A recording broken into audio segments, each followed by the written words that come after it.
François Bayrou, la vérité sur la maladie rare qui l'a fait hospitaliser. De la grippe à l'ictus, les alertes santé du cœur de François Bayrou, l'homme qui affronte le débranchement. L'inquiétude grandit autour de François Bayrou, alors que l'épidémie de grippe frappe la quasi-totalité de la France métropolitaine. Le maire de Pau et figure centrale du MoDem a dû être hospitalisé d'urgence ce lundi 15 décembre. Souffrant d'une grippe sévère, l'homme politique de 74 ans est sous surveillance, une nouvelle alerte sanitaire qui renvoie à un épisode beaucoup plus spectaculaire de son passé, cet ictus amnésique qu'il avait débranché en direct à la télévision.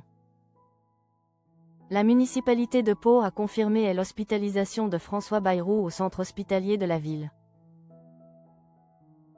Malgré une amélioration de son état, le communiqué indique que son état de santé s'améliore mais nécessite un suivi par les équipes médicales pendant encore quelques jours. Conséquence immédiate.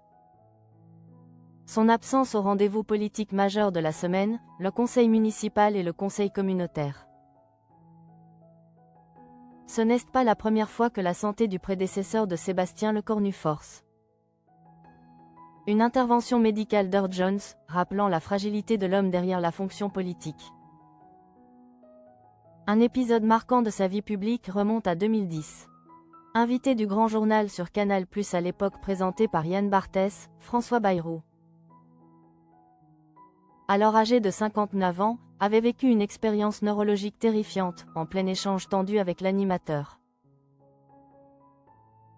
Alors qu'il était interrogé sur des propos tenus lors d'un congrès de son parti, le président du MoDem avait nié en bloc ses propres déclarations, créant une séquence qui avait fait le buzz et laissé le public perplexe.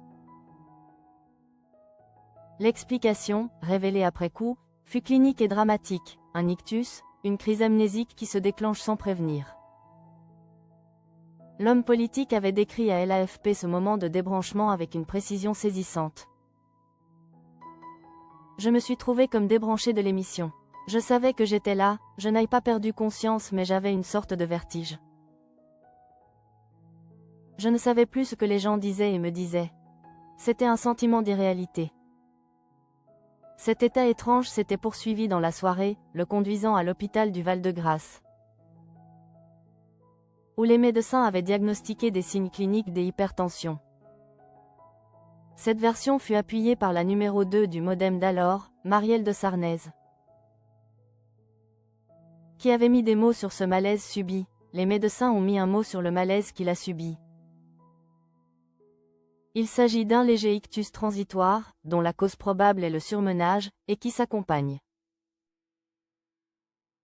d'une perte momentanée de l'attention et d'une partie de la mémoire. Un diagnostic qui soulignait la pression intense subie par l'homme politique. Malgré la nature publique et embarrassante de l'incident, François Bayrou avait tenu à écarter toute responsabilité de son hôte. Yann Barthès est absolument pour rien. Il avait conclu, avec la droiture qu'on lui connaît, que le malaise a commencé avant son intervention. Si François Bayrou n'est jamais retourné sur le plateau de Yann Barthès, l'animateur avait, par la suite, continué de souligner avec humour les propos oubliés de l'homme politique.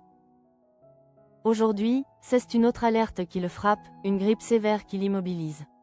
L'hospitalisation de François Bayrou rappelle la vulnérabilité de l'homme public, constamment sous pression, face aux aléas de la santé. La France lui souhaite de se rétablir rapidement, loin du stress du pouvoir.